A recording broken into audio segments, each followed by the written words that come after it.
আমাদের human capital তৈরি করতে হবে, মানব সম্পদ তৈরি করতে হবে, দক্ষ মানব সম্পদ আমাদের লাগবে, এর কোনো বিকল্প নেই। আমরা একটি ভাগ্যবান জাতি। আমরা জানি পৃথিবীর more than 30 developed nations, they are declining their population. More people are dying, less people are taking birth. But in Bangladesh, more people are taking birth, less people are dying, and it's a growing segment. And we must address this through our national university. এই national university skill based human resource ডেভেলপমেন্টকে আমাদের সবচেয়ে বেশি গুরুত্ব দিতে হবে। শুধু degree হলে হবে না, সেইতে স্কিল, ইন্ডাস্ট্রি, এন্টারপ্রেনারশিপ, লোকাল ডেভেলপমেন্টকে আমাদের গুরুত্ব দিতে হবে।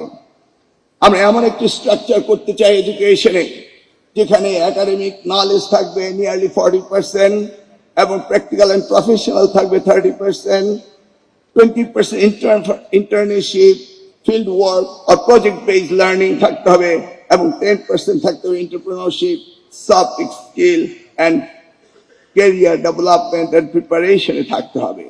তাহলে আমরা আগামী দিনের ভবিষ্যৎ একটি বাংলাদেশ তৈরি করতে পারবো। আমাদের কি চ্যালেঞ্জগুলি রয়েছে আজকের বাংলাদেশে? একটা গ্রোয়িং সেগমেন্ট হচ্ছে ইন্ডাস্ট্রি এন্ড একাডেমিয়ার একটি গ্যাপ রয়েছে। এই গ্যাপকে আমাদের অ্যাড্রেস করতে হবে। সেই জন্য মাননীয় প্রধানমন্ত্রী তিনি টিবেটকে সবচেয়ে বেশি গুরুত্ব দিয়ে যাচ্ছেন। আমাদের স্টুডেন্টদেরকে practical, digital and communication, problem solving and skill ডেভেলপমেন্টে, একাডেমিক নলেজে গুরুত্ব দিতে হবে।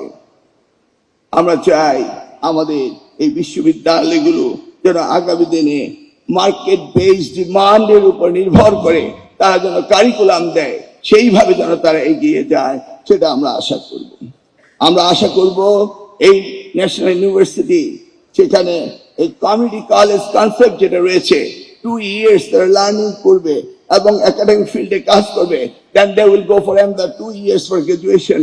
এই ধরনের কনসেপ্টকে আমাদের ইন্ট্রোডিউস করে এই বাংলাদেশের বিশাল ছাত্র ছাত্রীদেরকে কর্মক্ষম জাতি তৈরি করতে হবে, সেই পরিকল্পনায় রয়েছে আমাদের মাননীয় প্রধানমন্ত্রী। আমাদের প্রত্যেকটি কলেজকে স্টাবলিশ করতে হবে ক্যারিয়ার এন্ড এমপ্লয়েবিলিটি সেন্টার হিসাবে। Service like career guidance, CV support, internship, job fair and entrepreneurship mentoring আমাদের করতে হবে। আমি বলবো আমাদের টিচারদের ট্রেনিং এর প্রয়োজন রয়েছে। এই বছর আমাদের সচিব সাহেব বললেন, we receive the highest budget from our honourable prime minister.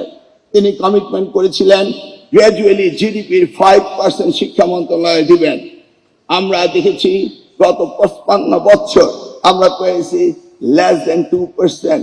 Last government পেয়েছিল 1.69% ফ্রম দ্য জিডিপি। আর আজকের প্রধানমন্ত্রী ইতিমধ্যেই তিনি 2% উন্নীত করেছেন এবং পর্যায়ক্রমে তিনি 5% নিয়ে যাবেন। He wants to develop in the education sector.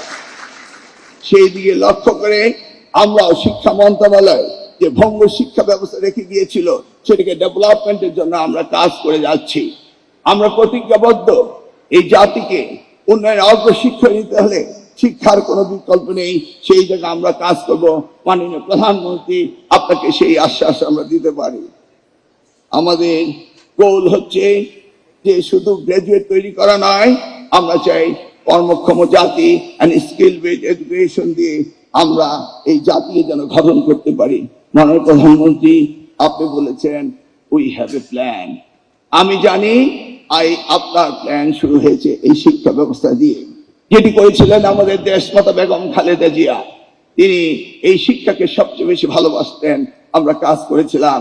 এই ন্যাশনাল ইউনিভার্সিটি এবং প্রাইভেট ইউনিভার্সিটি উনার সময় প্রতিষ্ঠিত হয়েছিল 1992 অ্যাক্ট দিয়ে। আজকে বাংলাদেশের 57টি পাবলিক বিশ্ববিদ্যালয় রয়েছে, 116টি প্রাইভেট বিশ্ববিদ্যালয় রয়েছে। আমাদের ইউজিসি থেকে শুরু করে আমরা সকলে চিন্তা করছি আমরা বাংলাদেশকে একটি ইন্টারন্যাশনাল এডুকেশনাল হাব তৈরি করব। আমরা চিন্তা করছি ক্রস বর্ডার এডুকেশন আমরা করার চেষ্টা করব। আমরা চাই সার্বিকভাবে বাংলাদেশে বিশ্বের মানচিত্রে উন্নতি অগ্রসর করে পৌঁছানোর জন্য শুধু দরকার শিক্ষা, শিক্ষা, শিক্ষা।